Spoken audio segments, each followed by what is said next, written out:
Media మిత్రులందరికీ నమస్కారం.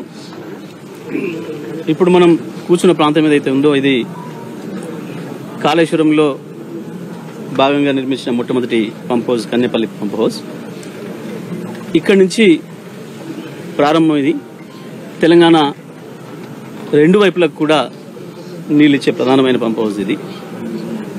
ఒకవైపు మల్లన్న సాగరు, ఇంకా పైకి సింగూరు, ఆ పైన ఎస్ఆర్ఎస్పీ కూడా నీళ్ళు తీసుకుపోలిన శక్తి ఈ పంప్ హౌస్ ద్వారానే ఉంది.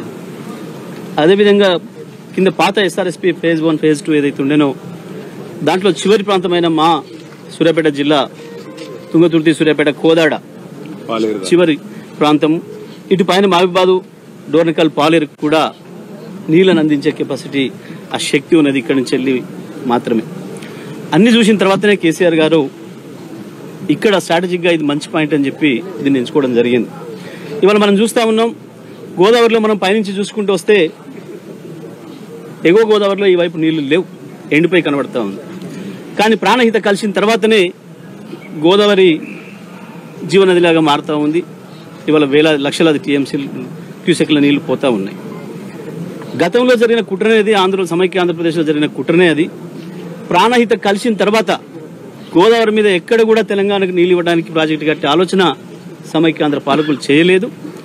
ఆ కుట్రను గమనించిన కేసీఆర్ గారు ఎక్కడైతే మనకు స్ట్రాటజిక్గా కరెక్ట్ ఉంటుందో, సంవత్సరంలో ఏ సమయంలోనైనా గోదావరిలో నీళ్లు లభ్యమవుతావో అవి చూసిన తర్వాతనే కన్నెపల్లి పంప్ హౌస్ ప్రాంతాన్ని ఎంచుకోవడం, దానికి కొంత అదనంగా నీళ్లు నిర్వహించడం కొరకు మేడిగడ్డ బ్యారేజీ నిర్మించడం జరిగింది. ఇది మనకు స్పష్టంగా కనబడుతుంది. వాస్తవానికి గతంలో మేడిగడ్డ బ్యారేజీలో ఏదైతే చిన్న లోపం జరిగిందో అవి ఎక్కడైనా ప్రపంచవ్యాప్తంగా కూడా జరిగిన విషయాలు. భూమి అడుగు భాగంలో జరిగిన కదలికల వల్ల కావచ్చు, రకరకాల కారణాల చేత వివిధ ప్రాజెక్టులో వచ్చిన సమస్యలు మనం చూసినాం ప్రపంచవ్యాప్తంగా. ఇక్కడ ఒక చోటనే కాదు. కానీ దాన్ని అడ్డం పెట్టుకొని కేసీఆర్ గారిని బదనాం చేయాలి, బీఆర్ఎస్ పార్టీని బదనాం చేయాలని ఒక కుట్రకు ఆనాటి కాంగ్రెస్ పార్టీ కావచ్చు, బీజేపీ ప్రతిపక్షాలన్నీ కూడా ప్రయత్నం చేసి కలిసి కంబైన్డ్గా ప్రయత్నం చేసినాయి. ఎన్నికల ముందు దుర్మార్గమైన దాడి చేసినాయి. వాస్తవానికి ఏ ఒక్క రోజు కూడా ఇక్కడ పంపులు ఆపాల్సిన అవసరం లేదు. అన్ని నీళ్ళు ఆ రోజు నుంచి కూడా వచ్చినాయి. ఎండాకాలంలో కూడా 5-6 వేల క్యూసెక్కులు వచ్చినాయి. 2.5 వేల క్యూసెక్కులు వస్తే ఒక్క పంపు ఆన్ చేసుకోవచ్చు ఇక్కడ. ఆ నుంచి పైన ఎంత వచ్చినా నీళ్లు 2 టీఎంసీల వరకు కూడా ఆన్ చేసుకొని దీని ద్వారా నీళ్ళు ఇచ్చుకోవచ్చు అనేది ఇంజనీర్లకు తెలుసు, మనకు తెలుసు, అందరికీ తెలుసు. వాళ్ళ ప్రపంచానికి తెలిసిన సత్యం అది. అదేం రహస్యం కాదు, బ్రహ్మ విద్య కాదు. ఇంత స్పష్టంగా ఉంది.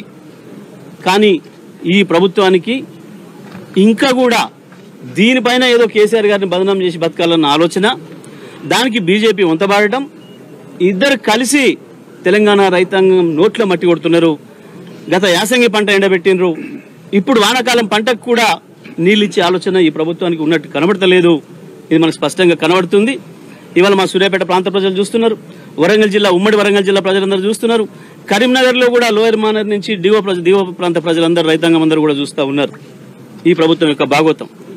ఉద్దేశపూర్వకంగా దీన్ని ఆపేసినారనే విషయం. ఇవాళ ఇక్కడ నీళ్లున్నాయి కదా అని చెప్తే ఇంకొక సాకు చూపిస్తున్నారు. సుందిల్లా అనారంలో ఏదో ఎన్డీఎస్సీ ఏదో చెప్పింది, ఏదో ఆగమన్నది అని చెప్పి పూర్తిగా శుద్ధబద్ధం. సుందిల్లా అనారంలకు గతంలో కూడా గ్రాఫ్టింగ్ చేసిండ్రు.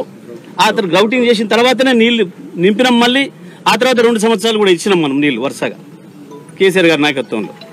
ఇంజనీర్లు రాత్రి పగలు పనిచేసిరు, అప్రమత్తంగా ఉన్నారు, ఎక్కడ కూడా సమస్య రాలేదు. కానీ ఇప్పుడు లేనిదాన్ని ఒక సాకుగా చూపించి, టెక్నికల్ ఇష్యూను సాకుగా చూపించి, ఇది ప్రజలకు అర్థం కాదు, రైతులకు అర్థం కాదు, మనం ఏమైనా చేయొచ్చులేమన్న ఒక దుర్మార్గమైన పద్ధతుల్లో ఈ ప్రభుత్వం ఆలోచిస్తూ ఉన్నది. తప్పకుండా ఇది తెలంగాణ రైతాంగం అందరూ కూడా గమనించాలని చెప్పి విజ్ఞప్తి చేస్తూ పెద్దలు కేటీఆర్